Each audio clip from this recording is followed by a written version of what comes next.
untitledgems.com. This is Public Pulse, your information and conversation program, brought to you by Eliason Financial. You can voice your opinion by calling 672-KROE. That's 672-5763. Now, your host for Public Pulse, Floyd Whiting.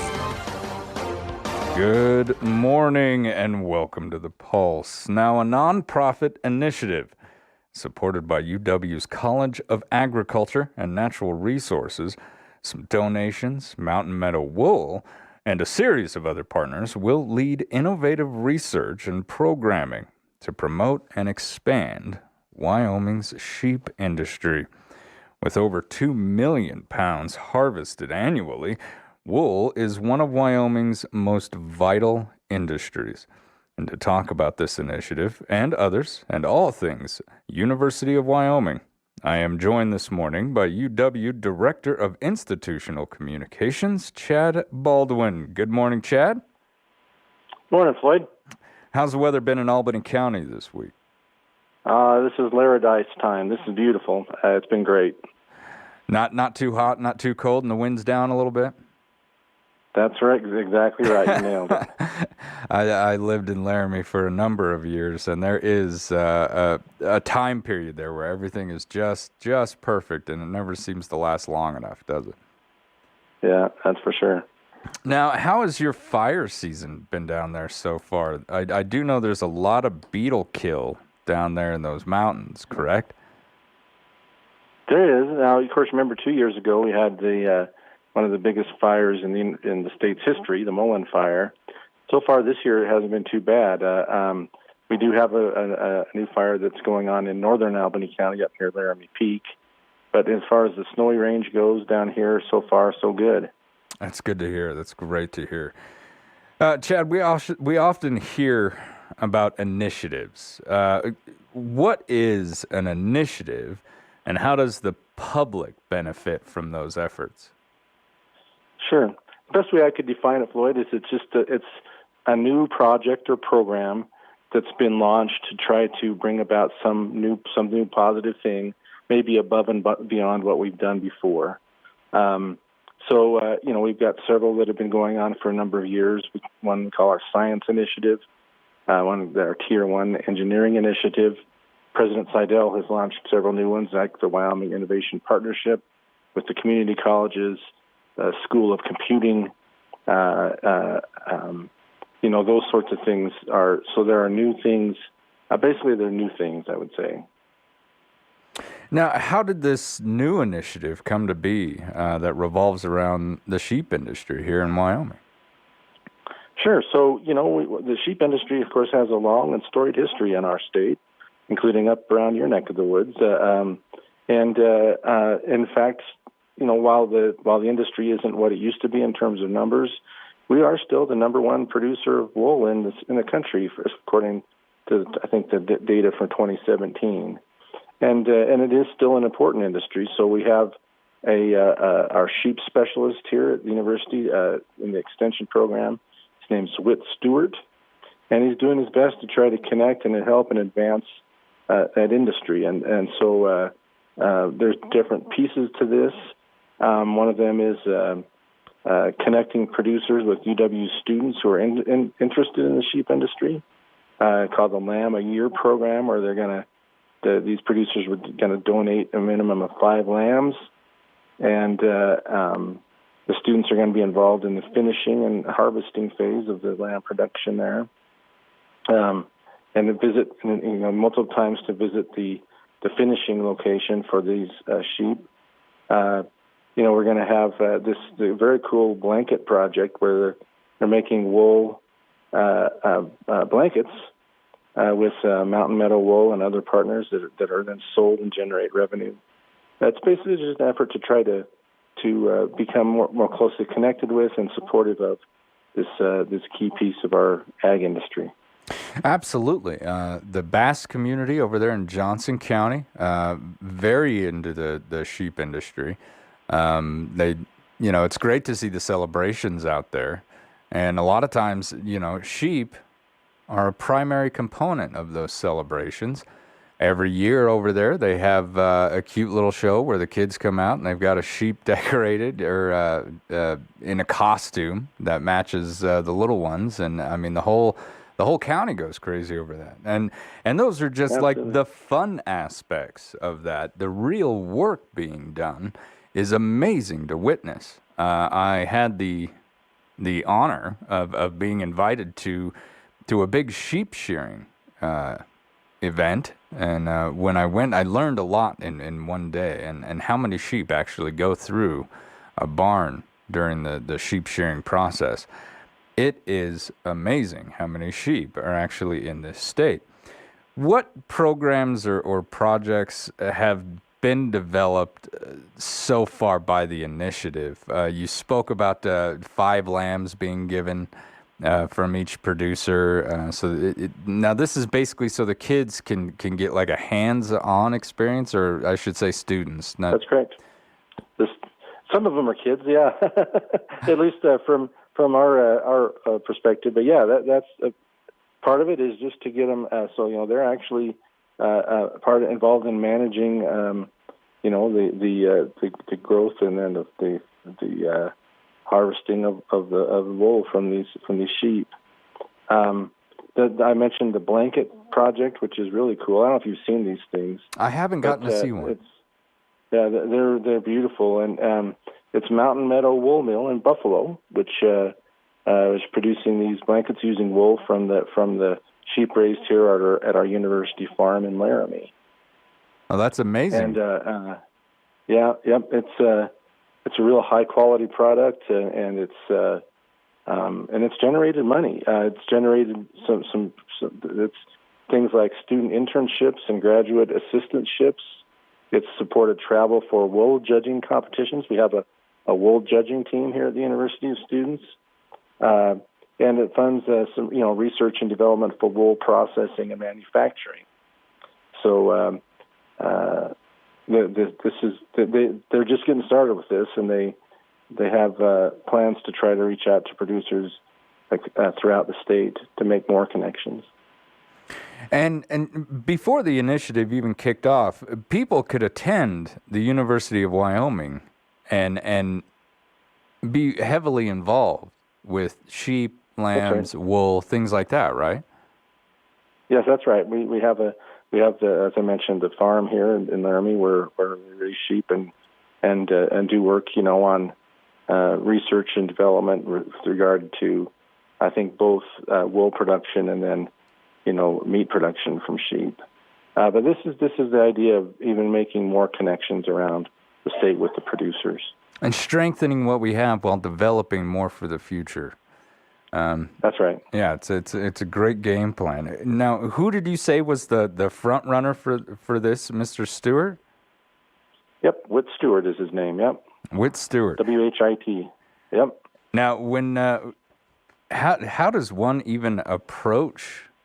The scope of this is so large. It encompasses so much within the state.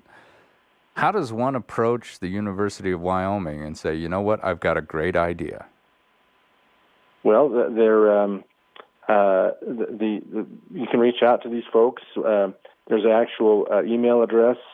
It's woolinitiative@uwyo.edu. You can email and communicate. I don't have his phone number handy, but you can call. It would be on the university directory online to find Whit's phone number. And then, of course, his web page. It's uwyo.edu/WyoWool that give you more information on how to connect. And how did Whit approach the University of Wyoming in the first place with this initiative? Do we know that?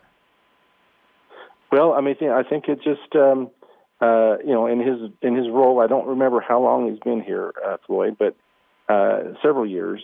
I think it's just kind of getting the lay of the land and realizing, we can step up our game here, and I think that's what this is about. And when I talk about initiatives overall for the university, that's what it's a topic talking about is seeing an opportunity, a need out in the state, and recognizing that the university has some resources that can be applied there, and it's stepping up our game a little bit to help the state.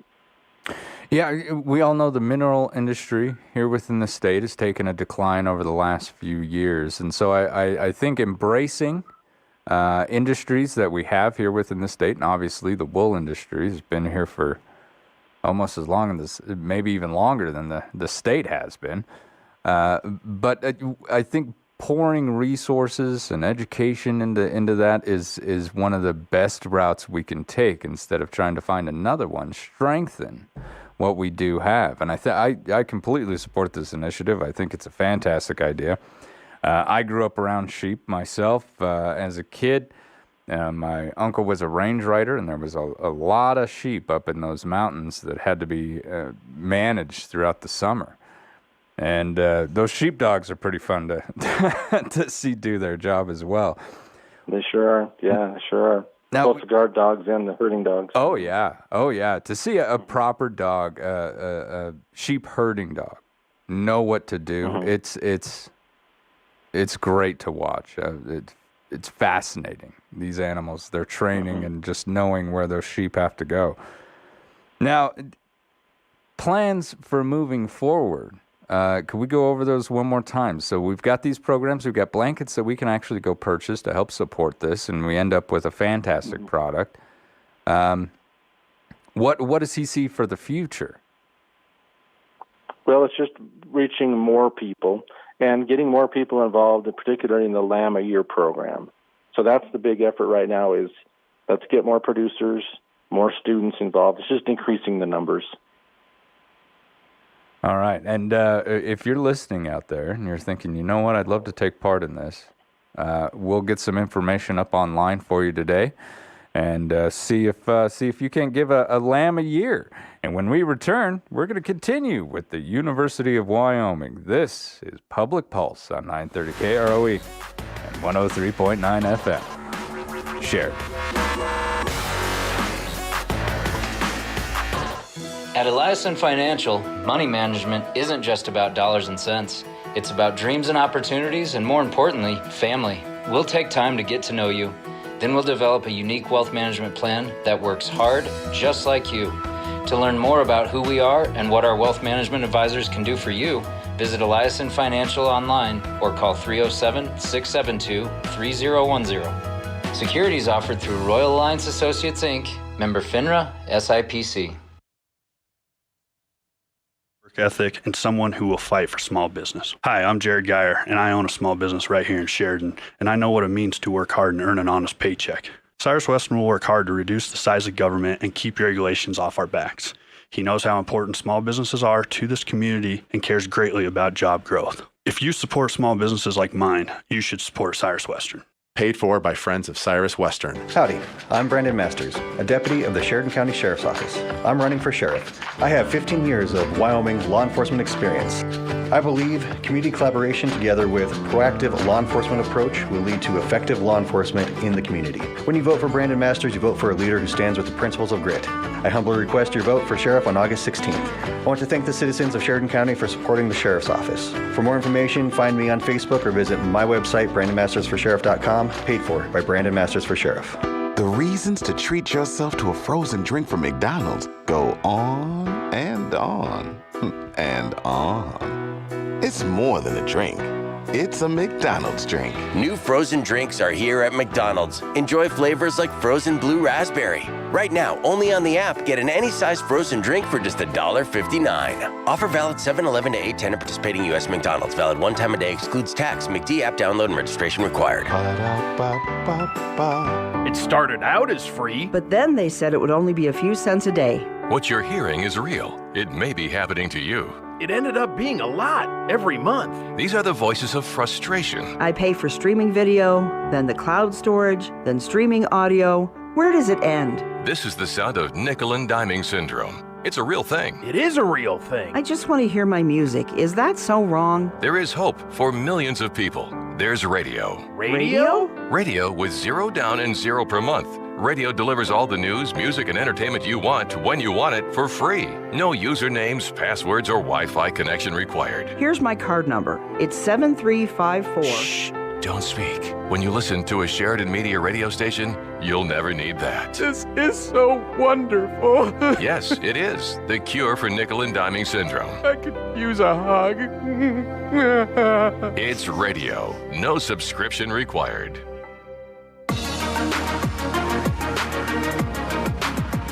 Good morning and welcome back to Public Pulse, brought to you by our friends out there at Eliason Financial.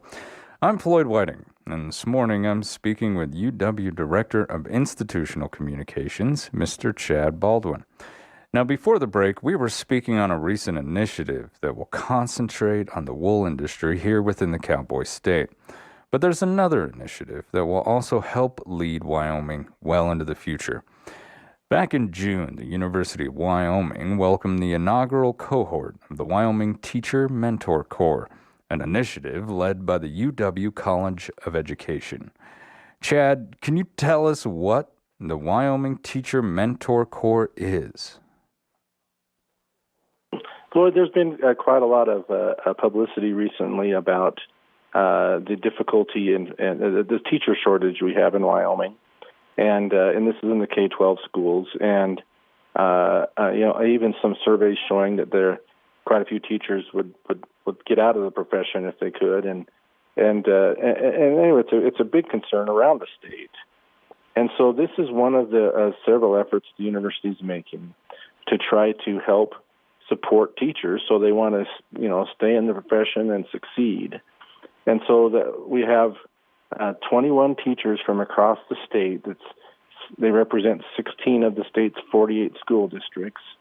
One of them is up in Dayton there, in the Tongue River School, and their job is to become mentors for generally younger teachers to try to help them navigate the difficulties of the profession, and so these 21 people came to UW. It's an 18-month-long program where they had an institute to kind of train them up on, and then now they are connecting with other teachers to try to help them be successful. You know, the teaching industry has really changed over the past 2 decades, I would say. They're faced. Yeah, for sure. They're faced with challenges that I never in my lifetime would have ever thought that they would be faced with. And how does the Corps concentrate on teaching into the future and addressing these larger issues that are always kind of buzzing around our head? Sure. Well, there are what they call core competencies they're really going to focus on. And one of them is assessment or testing. We're testing our students more than ever. And so how do teachers deal with that? There's communication, which is, key primarily not only with your administrators and fellow teachers, but with parents and that sort of thing. There's then there's the work-life balance issue, which is one of the things that causes teachers to want to leave the field, is that they just can't ever get away from it, and so those are the areas where these mentors are going to try to help their mentees navigate situations. Now, this program is 18 months long, and they're going to be concentrating on those key aspects. Is this program for existing teachers now? Teachers that are actually in the field? Yeah, it is. It's generally for new teachers. So teachers in the first several years of being in classrooms. So fairly that's new. The area where help them, because we lose a lot of those young teachers. They just get into it, and even though they do student teaching and they're trained well, it's like they're just not maybe fully prepared for what they're going to encounter, and so this is the older teachers helping the younger teachers, the new ones. Literally a mentor program. Yep. There's a lot of teachers who, one thing that I've seen in my career are teachers that once they get in that seat, if they've been there for a couple of years, they'll probably be there for a lifetime. And I believe this program, this initiative, is focusing on the right thing, because you've got to get the process down. You've got to learn how to kind of do this in the field. Apply the theory. Apply the theory. Now, what will happen at the Summer Mentor Institute? Are we going to take a lot of those teachers into this summer program and spend even more time with them? So this initial institute that just happened a few weeks ago was just training the mentors on how to do how to work with the younger teachers. Train the trainer. So it was a series. Yeah, it's train the trainer. It was a series of discussions and presentations on things by our faculty here at UW primarily. So that's the launch, and there'll be more of those kind of gatherings as this proceeds. Now, another new program that's going to change the way new students enter the UW experience: Saddle Up. What is this program, Chad, and how will it affect the incoming students? Yeah, so this is a new thing, Floyd. It's a week long of activities and so forth here on campus for our first-time students. So it used to be, you had your orientation kind of during the summer, then you show up and boom, you're in class. And this is basically it's a new thing that we're doing, where there's these first-year students are going to come a week early, and then they're actually going to take a class. They're going to earn, I think, a credit while they're here, and then you just get all the training on how to be a successful college student. And they're going to have some fun too. I mean, this is like seeing the great stuff we have to do in the outdoors here and that kind of thing. But it's also just I would say a college prep camp is what we're calling it, to help our students succeed. Well, that's amazing, and this is kind of like wading in as opposed to taking the diving board approach to college, especially at the university level. Now, will this affect transfer students as well? Will they experience this Saddle Up program, or do we kind of figure that they've already been somewhat orientated to the college experience or the university experience? Yeah, this is just for the first-time freshmen. Just the brand new kids. Now, I think there are some efforts being. So there are some. Saddle Up itself is just that. Now there are some. There is a program to try to help transfer students transition as well to UW, but the one I'm talking about, this week-long thing, is for first-time freshmen. For the first-time freshmen, no matter the age. Mm-hmm. Correct. Yep. So the returning, well, I guess you could say it would be good for returning students. I think college is probably a little bit different than it was 20 years ago. Yeah, well, for sure. Especially with the advent of technology. Back in 2001, I took this crazy new idea. I jumped on board and took an online class. Completely online. We were using message boards back then. And it was a brand new program that they decided to go forward with and look at where we are now. Entire classes, entire courses, entire semesters can be done online. The landscape has certainly changed. Chad, I just got a couple of quick questions. Number one, when does the fall semester begin? So August 18th, I believe, Floyd. Boy, that's coming right up. Oh yeah, it's coming up soon. So the Saddle Up week I was telling you about,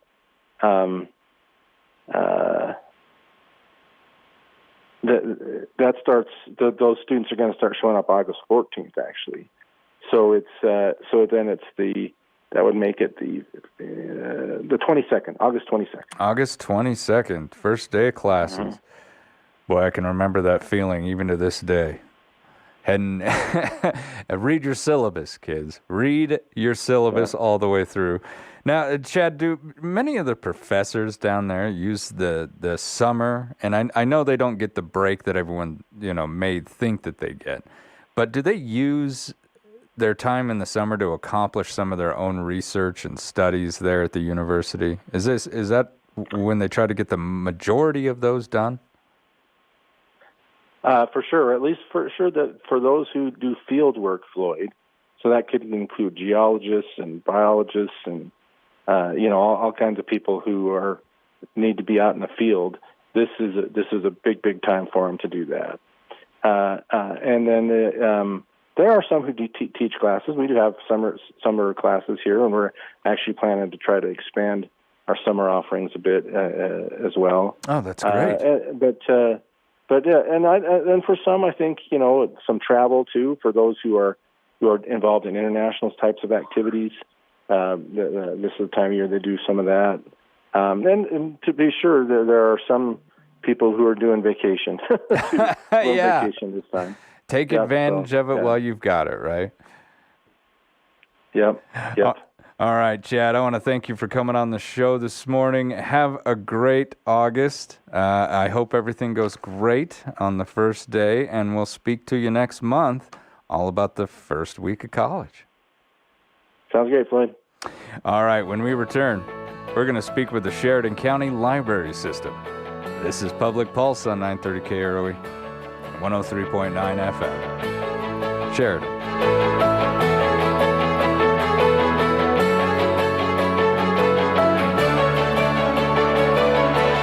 At Eliason Financial, money management isn't just about dollars and cents.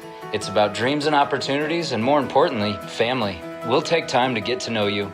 Then we'll develop a unique wealth management plan that works hard, just like you.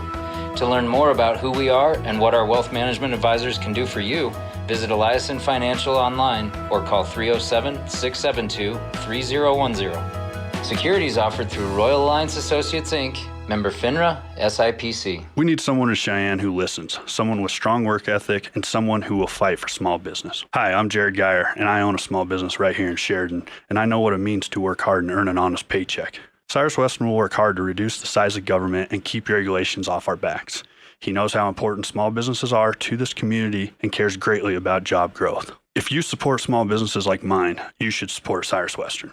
Paid for by friends of Cyrus Western. What if you had more time to manage your business operations, sell your products, or take a vacation? What if you had someone to pay your bills, handle your payroll, or watch your bottom line? Let the accounting professionals at Harker Mellinger add free time to your schedule by providing a cost-effective bookkeeping service, as well as adding useful management reports for your business. Call or visit Harker Mellinger at 1811 South Sheridan Avenue in Sheridan. And remember, the initial consultation is always free. The owners and staff at Kane's Funeral Home would like to thank the families of Sheridan and Johnson counties for choosing Kane's and allowing them to serve you during these hard times. Kane Funeral Home makes it their mission to take the stress and uncertainty out of ceremonial services. They own and operate the only crematory in Sheridan County, so your loved one is always in their care. Kane's Funeral Home.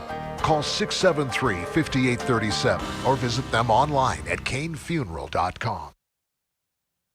Hi, I'm Dr. Tom Bennett, board-certified forensic pathologist from Sheridan. I'm a candidate for coroner of Sheridan County. I have been training Wyoming's coroners and helping them certify deaths, sign the death certificates for decades, working closely with our EMS, law enforcement, legal, and religious communities. I hope to now serve Sheridan County as coroner and their forensic pathologist as we grow into our new regional facility. Paid for by Dr. Tom Bennett. Paid for by friends of Mark Gordon. When the federal government pushes its bounds, they're a threat to our state's rights. Mark Gordon pushes back. Mark Gordon proudly signed legislation ensuring Wyoming will control our guns and gun laws. He's fought the feds on vaccine mandates, border security, grizzly management, and their attacks on our fossil fuel industry. Mark Gordon doesn't typically start fights, but he's never going to duck one. That's why we count on him.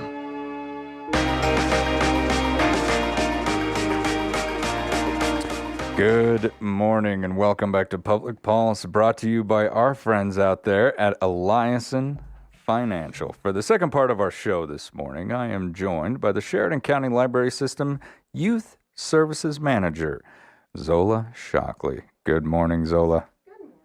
There we go. Try that again. Good morning. That was my fault. That was completely my fault. All right. So, Zola, first off, welcome back to the show. It's been a while since we had you on. Yeah, it's been about a year, I think. You took this new position.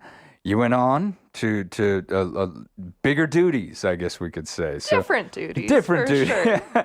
Let's talk about those. Smaller patrons, different responsibilities. Yeah, exactly. Your crowd got a little shorter. Yeah.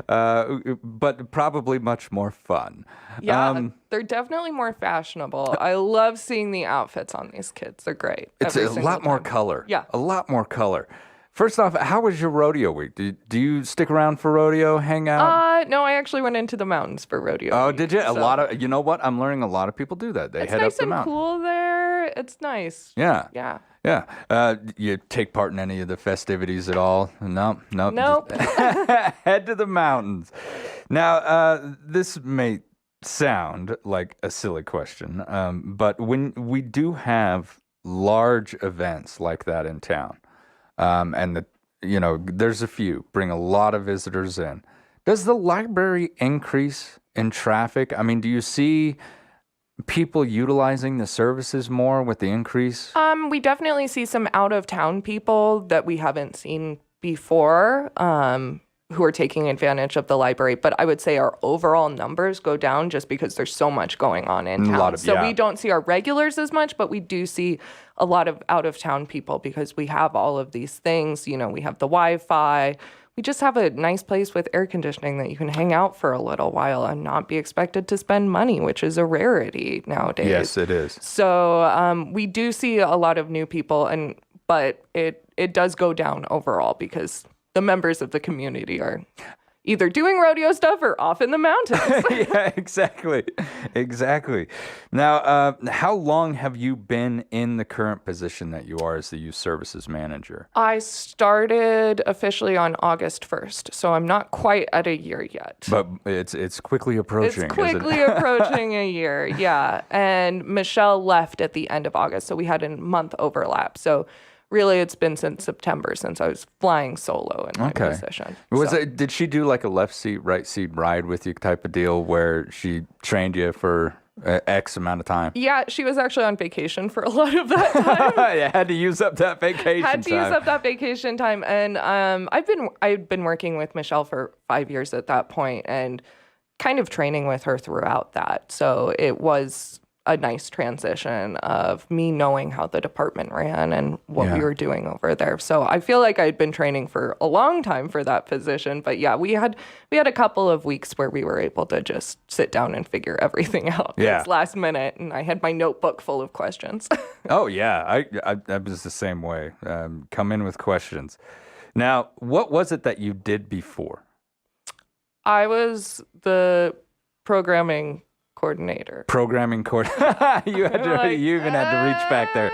Programming coordinator. And so what did that encompass? So that was setting up programs, coming on Public Pulse, doing the newsletter, putting all of that together, just kind of running the Facebook page, doing all of that, and coming up with adult program ideas and hiring presenters.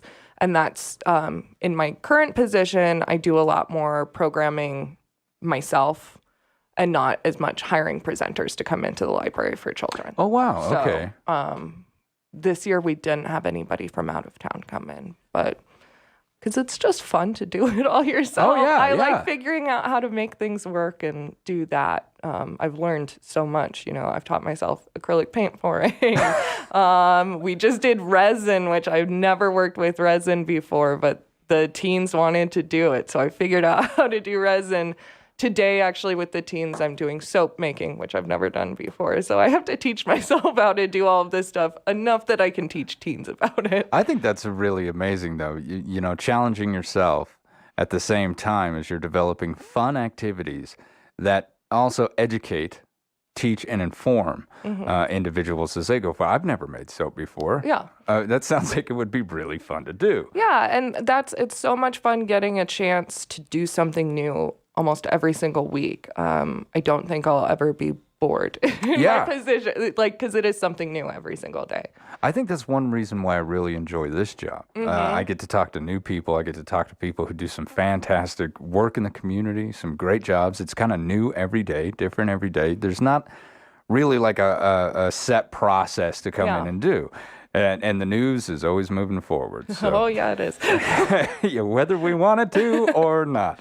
So now, what are your primary duties today? So I do quite a bit. I do programs, which is story times each week. I come up with all ages stuff.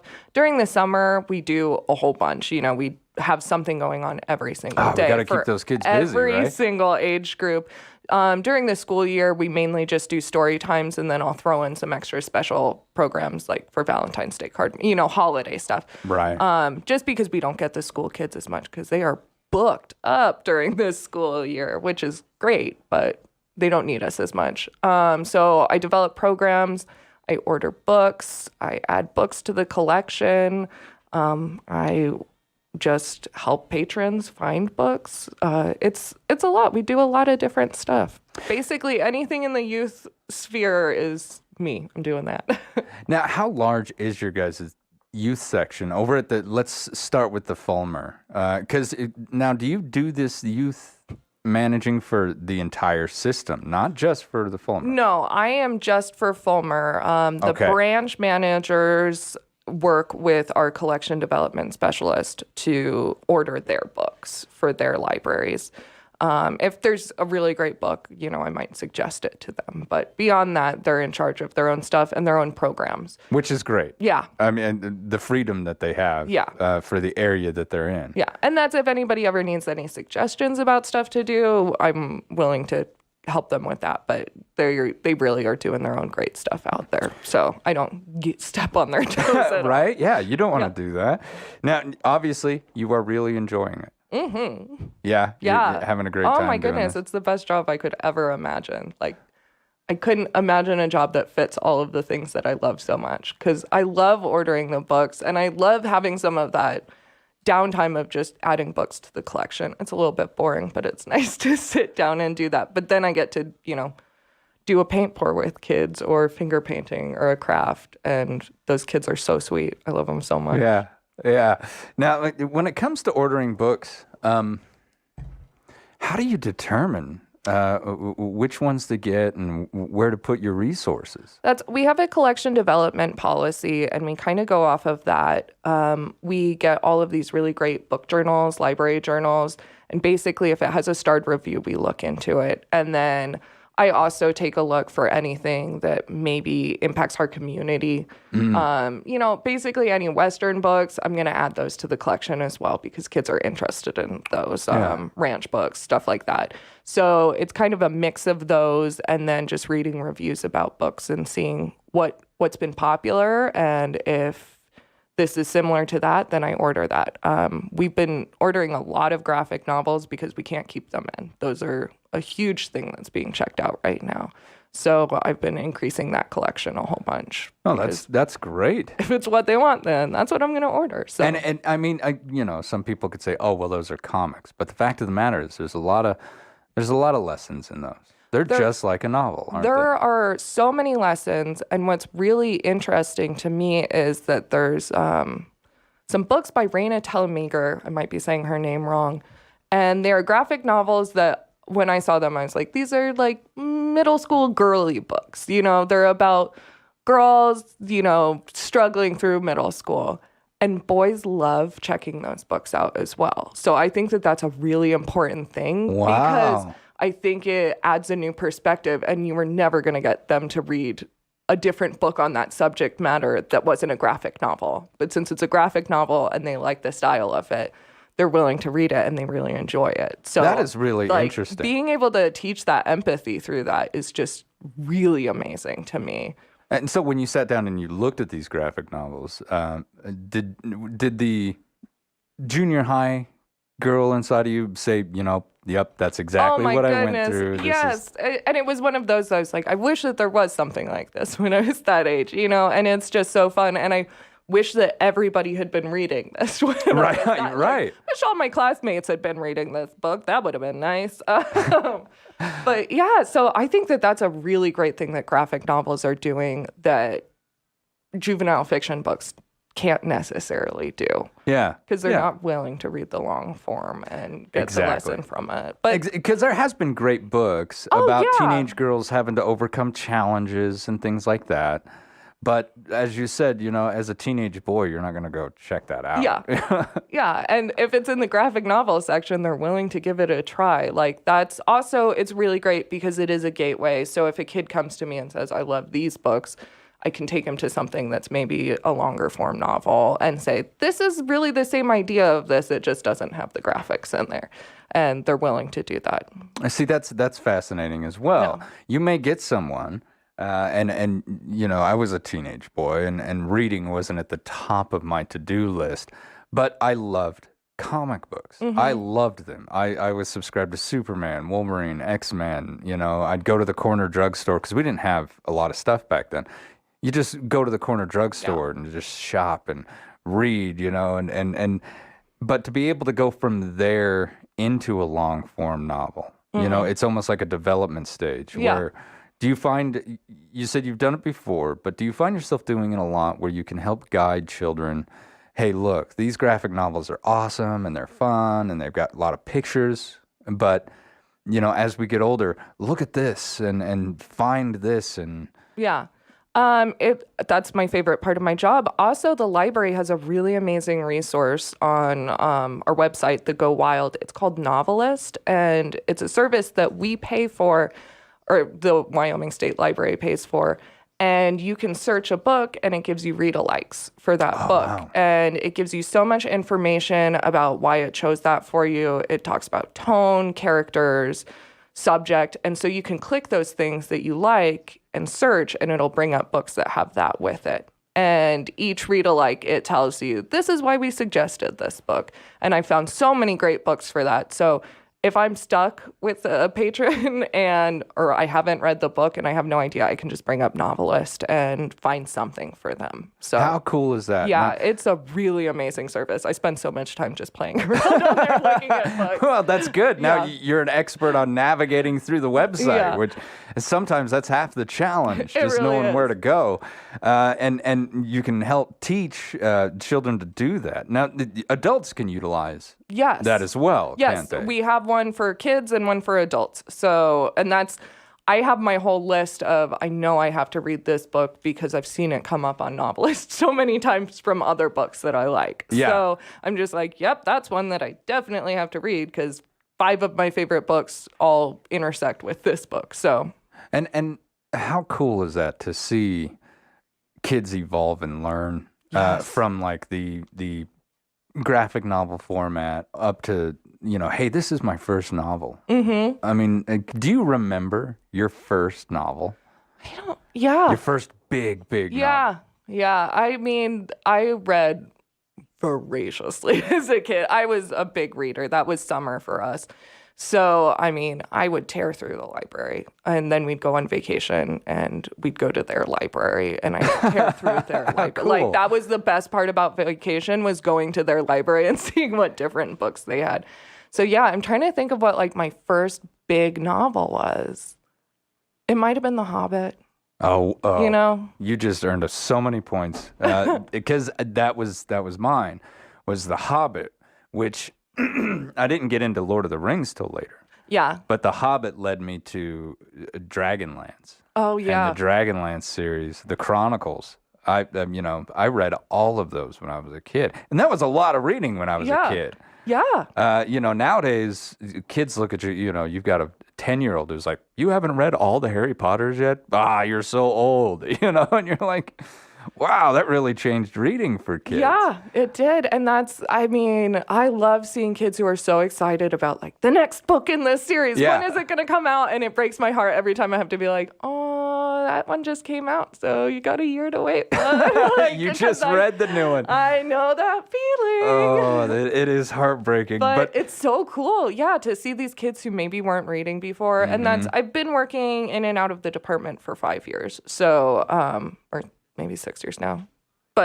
Anyway, it is funny in this first year being there, just in 1 year seeing how much these kids are growing. Like, I had little tiny babies who were coming to story time, and now they're walking around and like getting into stuff, and it's just so sweet to see that. And like, I see them once a week, so it's really cool to just get to see their progression in the library. And you know your readers, don't you? Yeah. Yeah. It's the schools show up. You're like, ooh, I got a book for you. I got a book for you. I think that's amazing to have that connection. Yeah. With your librarian. Yeah. I mean, because reading can be extremely personal to people. I mean, we learn lessons from it. We learn empathy and compassion. I mean, there's just so much that we can read about nowadays. The choices are almost endless. Yeah, and we have so many online options too through the library because we have Libby, so you can do the audiobooks or the ebooks, and that expands our collection so much. It's not necessarily as much for kids because a lot of them don't have the phones yet, but still for road trips, we've had so many families come in, and road trips listening to audiobooks, that's a thing that takes me back. Laying in the back of the car listening to audiobooks. I had a huge collection as well. Yeah. I used to have to drive across the state for drill, and those are long drives. Yeah. And you take the same road over and over again. Yeah. I've only got 3 minutes left. Trevor just gave me the sign. So Okay. I got a couple quick questions. First up, what has been your biggest challenge so far that you've had to overcome in the new position? Just readjusting my schedule. Like, honestly, this year has gone by so fast and so great. Figuring out story times, when I started, I was like, I just read some books, but story times are actually rhymes and songs and felt boards and games and like there's a lot to them. It's not really about the stories because kids can't pay attention that long to stories. Got to have like a little activity. You have to have so much going on. So that was something that I didn't realize how much went into that. And then I figured it out. So we're doing good now and we have fun story times. But my first few story times maybe weren't perfect. A little rough on the new road. Yeah. That's okay though. Now when are story times? If some folks are out there and they're like, you know what, I want to do this. So they're Tuesdays and Thursdays at 10 o'clock.